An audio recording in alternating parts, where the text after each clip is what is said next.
ವೃಶ್ಚಿಕ ರಾಶಿಯವರ ಸೆಪ್ಟೆಂಬರ್ ತಿಂಗಳ ಮಾಸ ಭವಿಷ್ಯ ಯಾವ ರೀತಿ ಇರುತ್ತೆ, ಯಾವ ಕೆಲಸಗಳು ಮಾಡೋದ್ರಿಂದ ಅದೃಷ್ಟ ಬರುತ್ತೆ, ಗಂಡಾಂತರ ಇದೆಯಾ, ಯಾವ ಗಂಡಾಂತರ ಇದೆ, ಅದಕ್ಕೆ ಪರಿಹಾರ ಏನು ಮಾಡ್ಕೋಬೇಕು, ಎಲ್ಲವನ್ನ ಪರಿಪೂರ್ಣವಾಗಿ ನಿಮ್ಮೆಲ್ಲರಿಗೂ ಕೂಡ ತಿಳಿಸ್ಕೊಡ್ತಾ ಇದ್ದೇನೆ.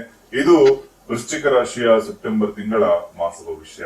ವೃಶ್ಚಿಕ ರಾಶಿಯಲ್ಲಿ ವಿಶಾಖ ನಕ್ಷತ್ರದ 4ನೇ ಪಾದ, ಜ್ಯೇಷ್ಠ ನಕ್ಷತ್ರದ 4 ಪಾದಗಳು ಹಾಗೂ ಅನುರಾಧ ನಕ್ಷತ್ರದ ಎಲ್ಲ 4 ಪಾದಗಳು ಕೂಡ ಇರ್ತಕ್ಕಂಥದ್ದು. ವೃಶ್ಚಿಕ ರಾಶಿಯವರ ಅದೃಷ್ಟದ ವರ್ಣ ಯಾವುದು ಅಂದ್ರೆ ಬಂಗಾರ ಅಥವಾ ಹಳದಿ ಬಣ್ಣ, ಕೆಂಪು ಬಣ್ಣ ಅಂತ ಹೇಳ್ಬೋದು, ಆಕಾಶ ನೀಲಿ ಬಣ್ಣ. ಹಾಗೆ ಶುಭ ದಿನ ರವಿವಾರ, ಸೋಮವಾರ, ಮಂಗಳವಾರ ಮತ್ತು ಗುರುವಾರಗಳಾಗುತ್ತೆ. ಶುಭ ಸಂಖ್ಯೆ 1, 2 ಮತ್ತು 3. ಶುಭ ರತ್ನ ಹವಳ, ಪುಷ್ಯರಾಗ ಮತ್ತು ಮಾಣಿಕ್ಯ ಆಗುತ್ತೆ.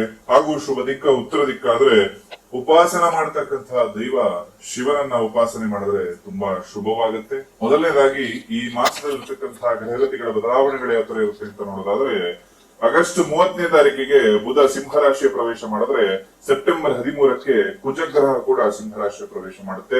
ಇದರ ಜೊತೆಯಲ್ಲಿ ಸೆಪ್ಟೆಂಬರ್ 15ಕ್ಕೆ ಶುಕ್ರ ಸಿಂಹರಾಶಿಯ ಪ್ರವೇಶ ಮಾಡಿದ್ರೆ ಅದೇ ದಿನ ಬುಧ ಕನ್ಯಾ ರಾಶಿಯ ಪ್ರವೇಶ ಕೂಡ ಮಾಡತಕ್ಕಂಥದ್ದು. ಸೆಪ್ಟೆಂಬರ್ 17ಕ್ಕೆ ಸೂರ್ಯ ಕನ್ಯಾ ರಾಶಿಯ ಪ್ರವೇಶವನ್ನ ಈ ಮಾಸದಲ್ಲಿ ಮಾಡತಕ್ಕಂಥದ್ದಿರುತ್ತೆ. ವೃಶ್ಚಿಕ ರಾಶಿಯವರಿಗೆ ಇದರಿಂದಾಗಿ ಆಗ್ತಕ್ಕಂತಹ ಬದಲಾವಣೆಗಳಂದ್ರೆ ಈ ಮಾಸದಲ್ಲಿ ಭೂ ವ್ಯವಹಾರಗಳಲ್ಲಿ ಜಯ ಅಂತಕ್ಕಂಥದ್ದು ಪ್ರಾಪ್ತಿಯಾಗುತ್ತೆ. ಕೋರ್ಟ್ ಕೇಸ್ ಏನಾದ್ರೂ, ಭೂಮಿ ವ್ಯವಹಾರಕ್ಕೆ ಪಿತೃಗಳಿಂದ ನಿಮಗೆ ಬರಬೇಕಾದಂತಹ ಜಾಗಗಳಾಗಿರ್ಬೋದು ಅಥವಾ ಒಂದು ಆಸ್ತಿಗಳಾಗಿರ್ಬೋದು, ಅದಕ್ಕೇನಾದ್ರೂ ಕೋರ್ಟ್ ಕೇಸ್ ಇತ್ತು ಅಂದ್ರೆ ಈ ಮಾಸದಲ್ಲಿ ಲಾಭವಾಗುತ್ತೆ. ಈಗಾಗಲೇ ಕೋರ್ಟ್ ಕೇಸ್ಗೆ ಒಂದು ತಂತ್ರವನ್ನ, ಕೋರ್ಟ್ ಕೇಸ್ ಗೆಲ್ಲೋದಕ್ಕೆ ಒಂದು ತಂತ್ರವನ್ನ ಹಿಂದಿನ ಸಂಚಿಕೆಗಳಲ್ಲಿ ತಿಳಿಸ್ಕೊಟ್ಟಿದ್ದೇನೆ. ಅದನ್ನು ಕೂಡ ಪಾಲನೆ ಮಾಡ್ಕೊಳ್ಳಿ. ಕೋರ್ಟ್ ಕೇಸ್ ಬೇಗ ಶೀಘ್ರವಾಗಿ ನಿಮಗೆ ಲಾಭ ಆಗುತ್ತೆ. ಹಾಗೆ ಕೀರ್ತಿ ಗೌರವ ಕೂಡ ಈ ಮಾಸದಲ್ಲಿ ನಿಮಗೆ ಲಾಭ ಆಗುತ್ತೆ. ಅಂದ್ರೆ ಆಸ್ತಿ ಬಂದಾಗ ಕೀರ್ತಿ ಮತ್ತೆ ಗೌರವ ಕೂಡ ಅದರ ಹಿಂದೆನೆ ಬಂದ್ಬಿಡುತ್ತೆ.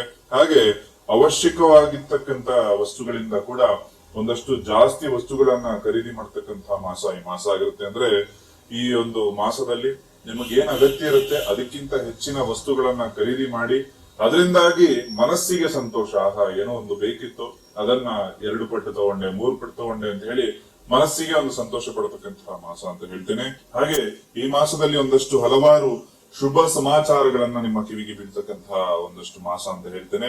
ಹಾಗೆ ಸಂತಾನ ಭಾಗ್ಯ ಕೂಡ ಕೆಲವರಿಗೆ ಪ್ರಾಪ್ತಿ ಆಯ್ತು ಅಂದ್ರೆ ಇನ್ನು ಕೆಲವರಿಗೆ ಮದುವೆಯ ಮಾತುಕತೆ ಆಗ್ತಕ್ಕಂತಹ ಲಕ್ಷಣಗಳಿರುತ್ತೆ. ಕೆಲವರಿಗೆ ಮದುವೆ ಆಗ್ತಕ್ಕಂತಹ ಲಕ್ಷಣಗಳು ಕೂಡ ಈ ಮಾಸದಲ್ಲಿ ಇರುವಂತದ್ದು.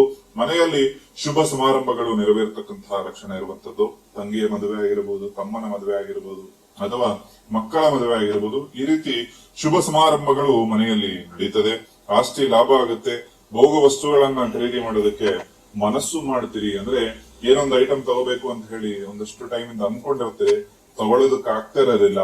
ಅಂದ್ರೆ ಟೈಮ್ ಇಲ್ದೆ ತಗೊಳಕ್ ಆಗ್ತಾ ಇಲ್ಲ. ಯಾರಿಗಾದ್ರೂ ಒಂದಷ್ಟು ಲಕ್ಸುರಿ ಐಟಮ್ಸ್ ನ ತಗೋಬೇಕು, ಒಂದು ವಾಚ್ ತಗೋಬೇಕು ಅಥವಾ ಈ ರೀತಿ ಆಸೆಗಳು ಬಹುತೇಕ ಜನರಿಗಿದ್ದು ಖರೀದಿ ಮಾಡೋದಕ್ಕೆ ಆಗ್ತಾ ಇಲ್ಲ ಅಂದ್ರೆ ಈ ಮಾಸದಲ್ಲಿ ಖಂಡಿತವಾಗ್ಲೂ ಬಿಡುವು ಮಾಡ್ಕೊಂಡು ಹೋಗಿ ಖರೀದಿ ಮಾಡತಕ್ಕಂತಹ ಮಾಸ ಅಂತ ಹೇಳ್ತೀನಿ. ಹಾಗೆ ರಾಜಕಾರಣಿಗಳಿಗೆ, ಸರ್ಕಾರಿ ನೌಕರಿಯಲ್ಲಿರ್ತಕ್ಕಂಥವರಿಗೆ ಈ ಮಾಸ ಉತ್ತಮವಾಗಿರುತ್ತೆ. ವಿದ್ಯಾರ್ಥಿಗಳಿಗೂ ಕೂಡ ಈ ಮಾಸ ತುಂಬಾ ಹಿತಕರವಾಗಿರುತ್ತೆ. ನಿಮ್ಗೇನಾದ್ರೂ ಶತ್ರುಗಳಿಂದ ಭಯ, ಶತ್ರುಗಳಿಂದ ತೊಂದರೆಗಳಾಗ್ತಾ ಇದ್ರೆ, ಆರೋಗ್ಯ ಸಮಸ್ಯೆಗಳು, ವ್ಯಾಪಾರ ವ್ಯವಹಾರದಲ್ಲಿ ಸಮಸ್ಯೆಗಳಾಗ್ತಾ ಇತ್ತು ಅಂದ್ರೆ, ಅಥವಾ ಮನೆಯಲ್ಲಿ ದಟ್ಟ ದಾರಿದ್ರ್ಯತನವೇ ಬಂದು ನಿಂತಿದೆ, ಏನು ಮಾಡಿದ್ರು ನನ್ನ ಜೀವನದಲ್ಲಿ ಅಭಿವೃದ್ಧಿ ಆಗ್ತಾ ಇಲ್ಲ, ಮಾಟ ಮಂತ್ರ ಯಾರೋ ಏನೋ ಮಾಡಿಸ್ಬಿಟ್ಟಿದ್ದಾರೆ, ಈ ರೀತಿ ಏನಾದ್ರೂ ಮನಸ್ಸಿಗೆ ಏನಾದ್ರೂ ಖೇದ ಉಂಟಾಗಿ ಏನು ಮಾಡಿದ್ರು ಕೂಡ ನಮ್ಮ ಜೀವನದಲ್ಲಿ ಏಳಿಗೆ ಆಗ್ತಾ ಇಲ್ಲ ಅಂತ ಹೇಳಿ ವೃಶ್ಚಿಕ ರಾಶಿಯವರು ಏನಾದ್ರೂ ನೊಂದುಕೊಂಡಿದ್ರೆ ವಿಶೇಷವಾಗಿರತಕ್ಕಂತಹ ಒಂದು ತಂತ್ರವನ್ನ ನಿಮ್ಮೆಲ್ಲರಿಗೂ ಕೂಡ ತಿಳಿಸ್ಕೊಡ್ತೇನೆ.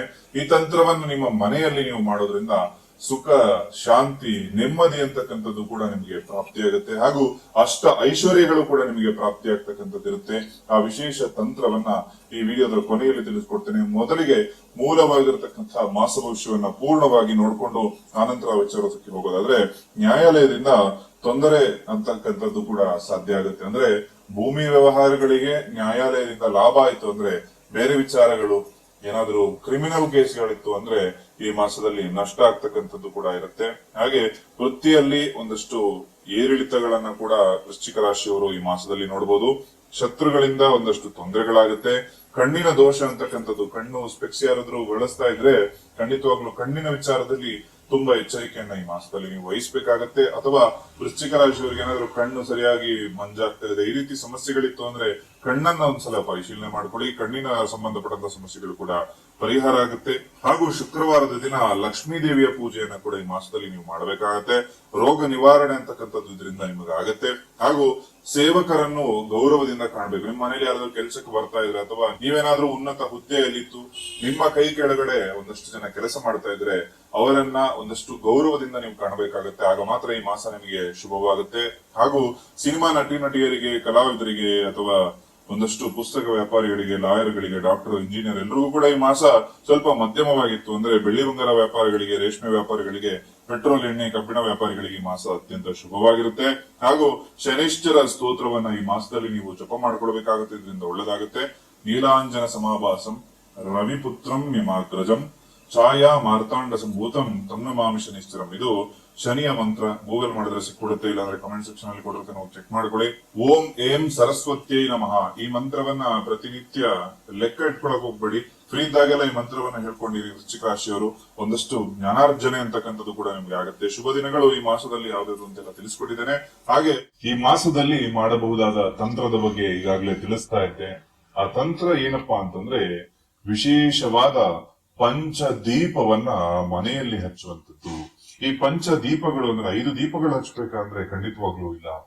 5 ರೀತಿಯ ಎಣ್ಣೆಗಳನ್ನ ಸಮನಾಗಿ ಮಿಶ್ರ ಮಾಡಿ 2 ದೀಪವನ್ನ ಮನೆಯಲ್ಲಿ ಹಚ್ಚಬೇಕಾಗುತ್ತೆ. ಈ ದೀಪವನ್ನ ಈ ಒಂದು ನವರಾತ್ರಿಯ ಸಂದರ್ಭದಲ್ಲಿ 9 ದಿನ ಹಾಗೂ ವಿಜಯದಶಮಿಯ ಒಂದು ದಿನ 10 ದಿನಗಳ ಕಾಲ ಮನೆಯಲ್ಲಿ ಪ್ರತಿನಿತ್ಯ ಬೆಳಗಿನ ಜಾವದಲ್ಲಿ ಅಂದ್ರೆ ಸೂರ್ಯೋದಯ ಆಗ್ತಕ್ಕಂತಹ ಸಂದರ್ಭದಲ್ಲೇ ಈ ಒಂದು ದೀಪವನ್ನ ಹಚ್ಚುವುದರಿಂದ ಮನೆಗೆ ಇರತಕ್ಕಂತಹ ಎಲ್ಲಾ ಕಷ್ಟಗಳು ಕೂಡ ಪರಿಪೂರ್ಣವಾಗಿ ದೂರ ಆಗುತ್ತೆ. ಯಾವ ಯಾವ ತರದ ಕಷ್ಟಗಳು ದೂರ ಆಗುತ್ತೆ ಅಂದ್ರೆ ವಿಶೇಷವಾದಂತದ್ದು ಮೊದಲನೇದಾಗಿ ಒಂದು ಮಾಟ ಮಂತ್ರ ದೋಷಗಳಿತ್ತು. ಅಂದ್ರೆ ಯಾವುದೇ ಮನೆಗೆ ಮಾಟ ಮಂತ್ರ ಆಗಿ ಆ ಮನೆ ಏಳಿಗೆ ಆಗ್ತಾ ಇಲ್ಲ, ಜನರ ಕೆಟ್ಟ ದೃಷ್ಟಿ ಆ ಮನೆಯ ಮೇಲಿತ್ತು ಅಂದ್ರೆ ಖಂಡಿತವಾಗ್ಲೂ ಈ ಸಣ್ಣ ತಂತ್ರವನ್ನ ಮನೆಯಲ್ಲಿ ಮಾಡೋದ್ರಿಂದ ಶುಭವಾಗುತ್ತೆ. ಹಾಗೆ ಆರೋಗ್ಯ ಸಮಸ್ಯೆಗಳು ನಿಮ್ಮನ್ನೇನಾದ್ರೂ ಬಹುತೇಕ ಕಾಡ್ತಾ ಇತ್ತು ಅಂದ್ರೆ ಆರೋಗ್ಯ ಸಮಸ್ಯೆಗಳು ತುಂಬಾ ಬೇಗ ನಿವಾರಣೆ ಆಗ್ತಕ್ಕಂಥದ್ದಾಗುತ್ತೆ. ಇದರ ಜೊತೆಯಲ್ಲಿ ವ್ಯಾಪಾರ ಅಭಿವೃದ್ಧಿ ಆಗ್ತಾ ಇಲ್ಲ. ಎಷ್ಟೇ ಕಷ್ಟಪಟ್ಟರು, ಎಷ್ಟೇ ಶ್ರಮ ವಹಿಸಿ ವ್ಯಾಪಾರ ಮಾಡ್ತಾ ಇದ್ರು ಕೂಡ ವ್ಯಾಪಾರ ಅಭಿವೃದ್ಧಿ ಆಗ್ತಾ ಇಲ್ಲ ಅಂದ್ರೆ ಈ ತಂತ್ರವನ್ನ ಮನೆಯಲ್ಲಿ ಮಾಡಿ. ಇದರ ಜೊತೆಯಲ್ಲಿ ಶತ್ರುಗಳಿಂದ ನಿಮಗೇನಾದ್ರೂ ತೊಂದರೆ ಆಗ್ತಾ ಇದ್ರೆ, ಶತ್ರುಗಳು ನಿಮ್ಗೆ ಪದೇ ಪದೇ ತಂಟೆ ತಕರಾರುಗಳನ್ನ ಮಾಡ್ತಾ ಇದ್ದಾರೆ, ನೀವು ನಿಮ್ಮ ಪಾಡಿಗೆ ಇದ್ರು ಪುನಃ ಬಂದು ನಿಮಗೆ ತೊಂದರೆಯನ್ನ ಕೊಡ್ತಾ ಇದ್ದಾರೆ, ಯಾವುದೇ ಕೆಲಸಕ್ಕೆ ಹೋಗ್ತಾ ಇದ್ರು ಕೂಡ ಅಡೆತಡೆಗಳನ್ನ ನಿಮ್ಮ ಶತ್ರುಗಳು ಮಾಡ್ತಾ ಇದ್ರೆ ತಂತ್ರವನ್ನ ಮಾಡಿ. ಹಾಗೆ ದಾಂಪತ್ಯ ಜೀವನದಲ್ಲಿ ಏನಾದ್ರೂ ಬಿರುಕು ಮೂಡ್ತಾ ಇದ್ರೆ, ಇಬ್ರು ಕೂಡ ಗಂಡ ಹೆಂಡತಿ ಮದುವೆಯಾಗಿ ಬಹಳ ವರ್ಷಗಳೇ ಕಳೆದಿದ್ರು ಕೂಡ ಇನ್ನೂ ಸಾಮರಸ್ಯ ಇಲ್ಲ, ಪ್ರತಿನಿತ್ಯ ಮನೆಯಲ್ಲಿ ಗಲಾಟೆ, ಅತ್ತೆ ಸೊಸೆ ಗಲಾಟೆ ಆಗ್ತಾ ಇದೆ, ನಾದಿನಿಯಿಂದ ಕಿರುಕುಳ ಆಗ್ತಾ ಇದೆ, ಈ ರೀತಿ ಮನೆಯಲ್ಲಿ ಹಲವಾರು ರೀತಿಯಾಗಿರ್ತಕ್ಕಂಥದ್ದು ಒಬ್ಬರನ್ನ ಕಂಡ್ರೆ ಒಬ್ಬರಿಗೆ ಆಗದೇ ಇರ್ತಕ್ಕಂತಹ ವಿಷಯ ಕೂಡ ಮನೆಯಲ್ಲಿ ನಿರ್ಮಾಣ ಆಗ್ಬೋದು. ಎಲ್ಲವೂ ಕೂಡ ಈ ತಂತ್ರವನ್ನ ಮನೆಯಲ್ಲಿ ಯಾರಾದ್ರೂ ಒಬ್ರು ಮಾಡಿ, ನನ್ನ ಮನೆ ನೆಮ್ಮದಿಯಾಗಿರಬೇಕು ಅನ್ನೋ ಉದ್ದೇಶ ಇರತಕ್ಕಂತಹ ಮನೆಯ ಒಬ್ಬರು ಈ ತಂತ್ರವನ್ನ ಮನೆಯಲ್ಲಿ ಮಾಡಿದ್ದೇ ಆಯ್ತು ಅಂದ್ರೆ ಖಂಡಿತವಾಗ್ಲೂ ಈ ನವರಾತ್ರಿ ಸಂದರ್ಭದಲ್ಲಿ ಯಾವುದೇ ದುಷ್ಟಶಕ್ತಿ ನಿಮ್ಮ ಮನೆಯಲ್ಲಿ ವಾಸ ಇತ್ತು ಅಂದ್ರೂ ಕೂಡ ಖಂಡಿತವಾಗ್ಲೂ ಮನೆಯನ್ನ ಬಿಟ್ಟು ಹೊರಗೆ ಹೋಗ್ತದೆ. ಅಷ್ಟು ವಿಶೇಷವಾದಂತಹ ಅಖಂಡವಾದಂತಹ ಒಂದು ತಂತ್ರ ಪರಿಹಾರ ಇದಾಗಿರುತ್ತೆ. ಮನೆಯಲ್ಲಿ ನೆಮ್ಮದಿ ಇಲ್ಲದಂತಹ ವಾತಾವರಣಗಳು ಎಲ್ಲ ಇರುತ್ತೆ, ಊಟ ತಿಂಡಿ ಎಲ್ಲಾನು ಇರುತ್ತೆ, ಸ್ವಂತ ಮನೆ ಇರುತ್ತೆ, ಆದ್ರೂ ಕೂಡ ಏನೋ ಒಂದು ಭಯ ಅಂತಕ್ಕಂಥದ್ದು ನಿಮ್ಮ ಮನೆಯಲ್ಲಿ ಕಾಡ್ತಾ ಇರುತ್ತೆ. ಈ ರೀತಿ ಸಮಸ್ಯೆಗಳು ನಿಮ್ಮ ಮನೆಯಲ್ಲಿ ಇದ್ದಾಗ ಖಂಡಿತವಾಗ್ಲೂ ಈ ತಂತ್ರ ಪರಿಹಾರಗಳನ್ನ ನೀವು ಮಾಡಬಹುದಾಗುತ್ತೆ. ಹಾಗೆ ವಿದ್ಯಾಭ್ಯಾಸ ಮಕ್ಕಳು ಮಾಡ್ತಾ ಇಲ್ಲ, ಮನೆಯ ಮಕ್ಕಳಿಗೆ ಮದುವೆ ಆಗ್ತಾ ಇಲ್ಲ, ಇನ್ನಿತರ ಯಾವುದೇ ಸಮಸ್ಯೆ ಇದ್ರೂ ಕೂಡ ಈ ತಂತ್ರವನ್ನ ಮಾಡಿ ನೋಡಿ. 100% ನಿಮ್ಮ ಮನೆಯಲ್ಲೇ ಈ ಒಂದು ತಂತ್ರವನ್ನ ಮಾಡೋದ್ರಿಂದ ಪರಿಹಾರ ಆಗುತ್ತೆ. ಆ 5 ರೀತಿಯಾಗಿರ್ತಕ್ಕಂತಹ ಎಣ್ಣೆಗಳು ಯಾವುದು ಅಂತ ಹೇಳಿ ಬಹಳ ಕುತೂಹಲದಿಂದ ಕಾಯ್ತಾ ಇರ್ತೀರಿ.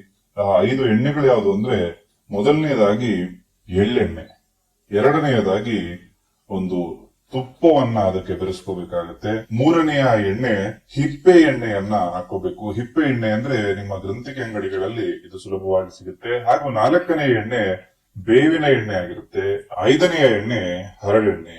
ಈ 5 ಎಣ್ಣೆಗಳನ್ನ ಸಮನಾಗಿ ನೀವು ಮಿಶ್ರ ಮಾಡಿಕೊಂಡು ಒಂದು ಕೆಂಪು ಬತ್ತಿಯನ್ನ, ಅಂದ್ರೆ ಸಾಮಾನ್ಯವಾಗಿ ಬಿಳಿ ಬಣ್ಣದ ಬತ್ತಿ ಇರುತ್ತೆ, ಅದರ ಬದಲು ಕೆಂಪು ಬತ್ತಿಯನ್ನು ಹೇಗೆ ಮಾಡೋದು, ಸ್ವಲ್ಪ ಕುಂಕುಮವನ್ನ ಹಾಕಿ ಆ ಬತ್ತಿಯನ್ನ ಕೈಯಲ್ಲಿ ಈ ರೀತಿ ನೀವು ಉಜ್ಜಿದಾಗ ಅದು ಕೆಂಪು ಬಣ್ಣಕ್ಕೆ ತಿರುಗ್ತದೆ. ಆ ಕೆಂಪು ಬಣ್ಣದ ಬತ್ತಿಯನ್ನ ಇದಕ್ಕೆ ಹಚ್ಚಬೇಕು. ಮನೆಯಲ್ಲಿ ಕನಿಷ್ಠ ಪಕ್ಷ ಅಂದ್ರೂ ಕೂಡ 2 ದೀಪವನ್ನ ಹಚ್ಚಬೇಕು. ಸಾಧ್ಯವಾಗುವಂತವರು 5 ದೀಪವನ್ನಾದ್ರೂ ಹಚ್ಚಬಹುದು. ಈ ರೀತಿ ದೀಪವನ್ನ ಒಂದು ಸೂರ್ಯ ಉದಯ ಆಗ್ತಕ್ಕಂತಹ ಸಂದರ್ಭದಲ್ಲಿ ಅಂದ್ರೆ ಬೆಳಿಗ್ಗೆ 6:30 ಸಂದರ್ಭದಲ್ಲೆಲ್ಲ ಮನೆಯನ್ನ ಶುಭ್ರವಾಗಿ ಗುಡಿಸಿ ಒರೆಸಿ ಈ ಒಂದು ದೀಪವನ್ನ ಮನೆಯಲ್ಲಿ ಹಚ್ಚಬೇಕಾಗತ್ತೆ. ಹಾಗೆ ಈ ತಂತ್ರವನ್ನ ಮಾಡ್ಲಿಕ್ಕೆ ವಿಶೇಷವಾದಂತಹ ಯಂತ್ರವೂ ಒಂದುಂಟು. ಅದು ಸರ್ವ ಕಾರ್ಯ ಸಿದ್ಧಿ ಯಂತ್ರ ಅಂತ. ಈ ಯಂತ್ರವನ್ನ ಗಿಡಮೂಲಿಕೆಗಳಿಂದ ದಿಗ್ಬಂಧನ ಮಾಡಿ ನಿಮ್ಮ ಹೆಸರಿನಲ್ಲಿ ಪ್ರಾಣ ಪ್ರತಿಷ್ಠಾಪನೆಯನ್ನ ಮಾಡಿ ನಿಮಗೆ ಕಳಿಸ್ಕೊಡ್ತಕ್ಕಂತಹ ವ್ಯವಸ್ಥೆ ಕೂಡ ಮಾಡಿಕೊಡ್ತೇವೆ. ಈ ಒಂದು ಯಂತ್ರವನ್ನ ಮನೆಯಲ್ಲಿ ಇಟ್ಟು ಈ ತಂತ್ರ ಮಾಡೋದ್ರಿಂದ 10 ಪಟ್ಟು ಹೆಚ್ಚಿನ ಫಲಿತಾಂಶ ನಿಮಗೆ ಸಿಗುತ್ತೆ. ತನ್ನ ಮನೆಯಲ್ಲಿತ್ತು ಅಂದ್ರೆ ಮನೆ ಏಳಿಗೆನೆ ಆಗ್ತಾ ಇಲ್ಲ, ಮನೆ ಕಟ್ಟಬೇಕು ಆಗ್ತಾ ಇಲ್ಲ, ಎಲ್ಲಾ ಸಮಸ್ಯೆಗಳು ಕೂಡ ಈ ವಿಶೇಷ ಪರಿಹಾರವನ್ನ ಮನೆಯಲ್ಲಿ ಮಾಡಿ ನೋಡಿ. ಎಲ್ಲರಿಗೂ ಕೂಡ ಈ ತಂತ್ರ ಪರಿಹಾರ ಶುಭವನ್ನ ನೀಡ್ಲಿ ಅಂತ ಹೇಳಿ ಭಗವಂತನಲ್ಲಿ ಪ್ರಾರ್ಥನೆ ಮಾಡ್ತಾ ಎಲ್ಲರಿಗೂ ಶುಭವಾಗ್ಲಿ, ಎಲ್ಲರ ಮನಸ್ಸಿನಲ್ಲಿರತಕ್ಕಂತಹ ಆಸೆ ಆಕಾಂಕ್ಷೆಗಳೆಲ್ಲವೂ ಕೂಡ ಈಡೇರ್ಲಿ, ಎಲ್ಲರಿಗೂ ಕೂಡ ನವರಾತ್ರಿ ಹಬ್ಬದ ಹಾರ್ದಿಕ ಶುಭಾಶಯಗಳನ್ನ ತಿಳಿಸ್ತಾ ಸರ್ವೇ ಜನ ಸುಖಿನೋ ಭವಂತು.